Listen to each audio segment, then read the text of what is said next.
আমরা পরবর্তী কবি কবি চিরন্তন জানাকে আমাদের মঞ্চে ডেকে নিচ্ছি কবিতা পাঠের জন্য।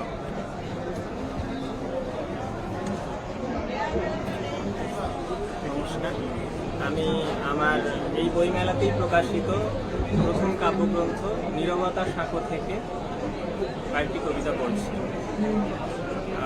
প্রথম কবিতা বিষাদ মাটি কথা 5। তোমরা আমাকে আজ ঘিরে ধরেছ, তাই পথে পথে দাঁড়িয়ে রয়েছে আগুন ভরা ক্লীব গাছেদের দল। ডালে ডালে ঝোলানো আছে শিশির ভেজা সাদা মানুষের মৃতদেহ। আমার শরীর আজ জলের দাসানুদাস হয়ে ছুঁয়ে গেছে ঘুমহীন কৃষকের ঘর। সবুজ পাতার ছাই উড়ে উড়ে ঢেকে দেয় বনপথ।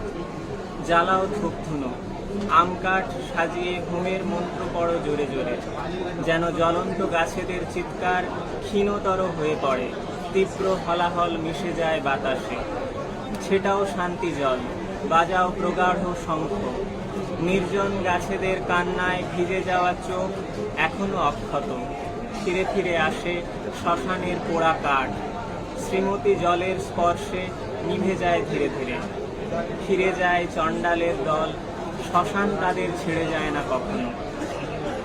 দ্বিতীয় কবিতা বিরহ স্থপতি 1। কত সহজেই তোমাকে দূর থেকে দেখে ফিরে এলাম আজ। অন্যের হাতের গহ্বরে ডুবিয়ে রেখেছ নিথর দুটি হাত, আর তোমার আলোকিত মুখ ঢেকে গেছে কার যেন কালো মেঘে। তবু কিছু ক্ষীণ আলো আমারও ঘুমের ভেতর এসে লাগে। স্বপ্নে তোমার কাছে যাই, জিজ্ঞেস করি তুমি কি সেই যাকে ছুঁয়ে ফেলার পর আমার পোড়া শরীরের ছাই ছড়িয়ে পড়েছিল শ্মশানে শ্মশানে। আগুনের হলকার ভেতর আমার ব্রাউনিও উড়ে চলা, যেন কি ভীষণ পাপ করে ফেলেছি আমি স্পর্শটুকু করে। কোনো ক্ষমা নেই আর। অথচ মনে হয় অন্য কোনো প্যারালাল ইউনিভার্সে কত সহজেই তোমার খুব কাছে গিয়ে বসে থাকি আমি। তুমি আমার অসহায় মাথা ডুবিয়ে দাও বুকের উজ্জ্বল হ্রদে, আর আমার সমস্ত দগ্ধ ক্ষত সেরে ওঠে ধীরে ধীরে। ধন্যবাদ কবিকে।